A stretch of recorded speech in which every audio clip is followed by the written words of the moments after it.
BRS మళ్ళీ తెలంగాణ నినాదాన్ని ఎత్తుకుంటుందా?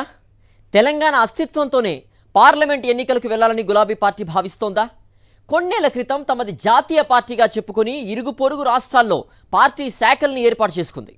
అయితే అసెంబ్లీ ఎన్నికల్లో ఓటమితో రూట్ మార్చుకుంటోందా? ఎన్నికల్లో గెలవాలంటే పాత రూటే బెటర్ అని డిసైడ్ అయిందా? మరోసారి ప్రాంతీయ వాదాన్ని తెరపైకి తేవాలనుకుంటోందా? Watch it. తెలంగాణలో మరోసారి అధికారంలోకి వద్దామనుకున్న గులాబీ పార్టీ ఆశలు నెరవేరలేదు. హైట్రిక్ కోరిక తీరలేదు. 10 ఏళ్ల బీఆర్ఎస్ పాలనలో జరిగిన అభివృద్ధి, కేసీఆర్ మాస్ ఇమేజ్తో ఎన్నికల బరిలోకి దిగిన గులాబీ పార్టీ ఓడిపోయింది.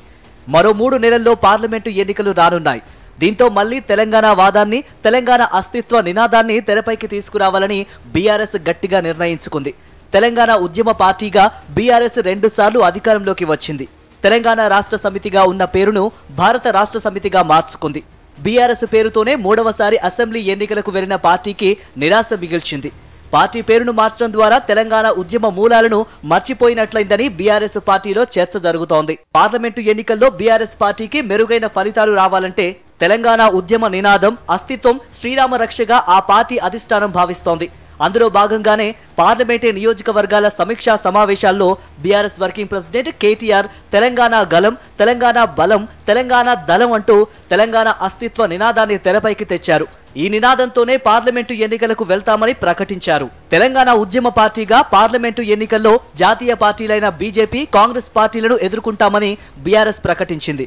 ఇక తమ పార్టీ పేరును బీఆర్ఎస్ పార్టీగా మార్చిన సందర్భంలో దేశవ్యాప్తంగా పార్లమెంటు, అసెంబ్లీ ఎన్నికల్లో పోటీ చేస్తామంటూ బీఆర్ఎస్ అధినేత కేసీఆర్ ప్రకటించారు.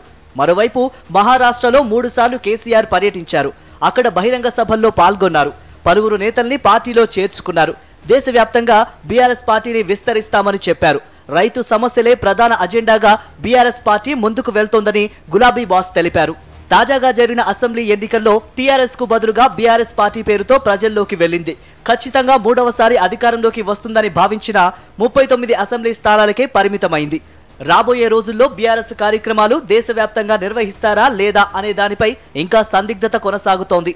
కేసీఆర్ సైతం తుంటికి శస్త్రచికిత్స చేయించుకుని ఇప్పుడిప్పుడే కోలుకుంటున్నారు. దీంతో జాతీయ స్థాయిలో బీఆర్ఎస్ కార్యక్రమాలు ఉండకపోవచ్చుననే భావన బీఆర్ఎస్ పార్టీలో వ్యక్తమవుతోంది. అసెంబ్లీ ఎన్నికల ఫలితాల తర్వాత జరిగే పార్లమెంటు ఎన్నికల్లో సత్తా చాటడం బీఆర్ఎస్ పార్టీకి సవాల్గా మారింది. దీంతో పార్లమెంటు ఎన్నికల్లో కాంగ్రెస్, బీజేపీలకు ధీటుగా పోటీలో ఉండాలంటే తెలంగాణ ఎజెండాను తెరపైకి తీసుకురావడం బీఆర్ఎస్ పార్టీకి అనివార్యంగా మారింది. బీఆర్ఎస్ తెలంగాణ నినాదాన్ని పార్లమెంటు ఎన్నికల్లో ప్రజలు ఏ విధంగా రిసీవ్ చేసుకుంటారనేది చూడాలి.